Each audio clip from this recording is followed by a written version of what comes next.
1983 ലോകത്തിലെ പൈതൃക സ്ഥലങ്ങളുടെ യുനെസ്കോയുടെ പട്ടികയിൽ താജ്മഹലിനെ പെടുത്തി. വെണ്ണക്കല്ലിൽ പണിത സൗധമാണ് ഏറ്റവും പ്രധാനമെങ്കിലും ഇതിനോടനുബന്ധിച്ച് മറ്റ് കെട്ടിടങ്ങളും ചേർന്ന ഒരു സമുച്ചയമാണ് താജ്മഹൽ. ഇതിന്റെ പണി ഏകദേശം 1632 തുടങ്ങി 1653 തീർന്നു എന്നാണ് കണക്കാക്കപ്പെടുന്നത്. 10,000-കണക്കിന് തൊഴിലാളികൾ ചേർന്നാണ് ഇതിന്റെ നിർമ്മാണം പൂർത്തീകരിച്ചത്. ഉസ്താദ് അഹമ്മദ് ലഹോറിയാണ് ഇതിന്റെ പ്രധാന ശില്പി. കാലത്തിന്റെ കവിളിൽ വീണ കണ്ണുനീർത്തുള്ളി എന്നാണ് രവീന്ദ്രനാഥ് ടാഗോർ താജ്മഹലിനെ വിശേഷിപ്പിച്ചിരിക്കുന്നത്. താജ്മഹൽ കെട്ടിട സമുച്ചയം സാംസ്കാരികവും ഭൂമിശാസ്ത്രപരവുമായി വളരെയധികം പ്രാധാന്യമുള്ള ഒന്നായതുകൊണ്ട് ഇതിനെപ്പറ്റി ഒരുപാട് വ്യക്തിപരവും വൈകാരികവുമായ പഴങ്കഥകൾ ഉരുത്തിരിഞ്ഞു വന്നിട്ടുണ്ട്.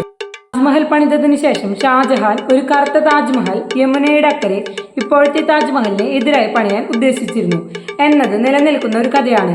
ഈ ആശയം ഉരുത്തിരിഞ്ഞത് ആഗ്ര സന്ദർശിച്ച യൂറോപ്യൻ സന്ദർശകനും ജീൻ ബാപ്റ്റിസ്റ്റ് ടാവനിയൻ എന്ന എഴുത്തുകാരന്റെ ഭാവനയിൽ നിന്നാണ്.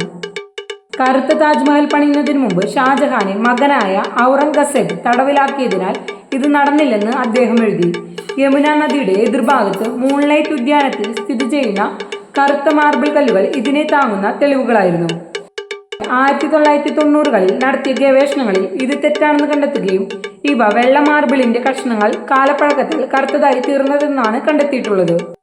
കറുത്ത താജ്മഹൽ പണിയുന്നതിന്റെ കഥ തെറ്റാണെന്ന് തെളിയിക്കുന്ന ഒരു പരീക്ഷണം 2006 പുരാവസ്തു ഗവേഷകർ നടത്തി.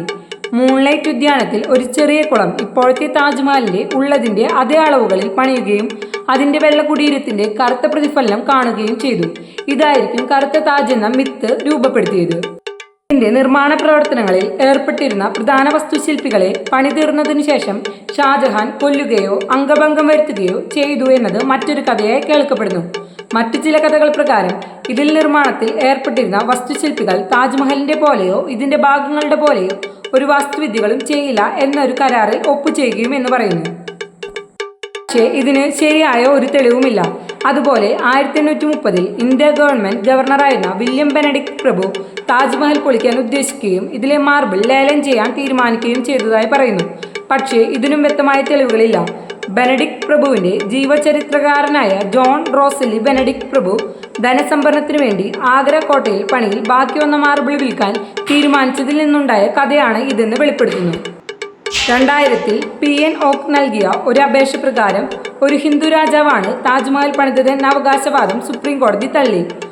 ഓക്ക് തന്റെ അപേക്ഷയിൽ പറയുന്നത് പ്രകാരം മറ്റു ചരിത്ര സ്മാരകങ്ങളുടെ പോലെ താജ്മഹലും മുസ്ലിം സുൽത്താൻമാരുടെ പേരിലാണ് സ്ഥിതി ചെയ്യുന്നത്. പക്ഷേ അത് പണിതത് ഒരു ഹിന്ദു രാജാവാണെന്ന മിഥ്യയും ഇന്ന് നിലനിൽക്കുന്നുണ്ട്.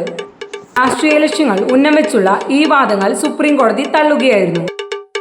താജ്മഹലിന് പിന്നിലുള്ള രഹസ്യങ്ങൾ എന്താണെന്ന് ഇപ്പോൾ എല്ലാവർക്കും മനസ്സിലായി എന്ന് കരുതുന്നു.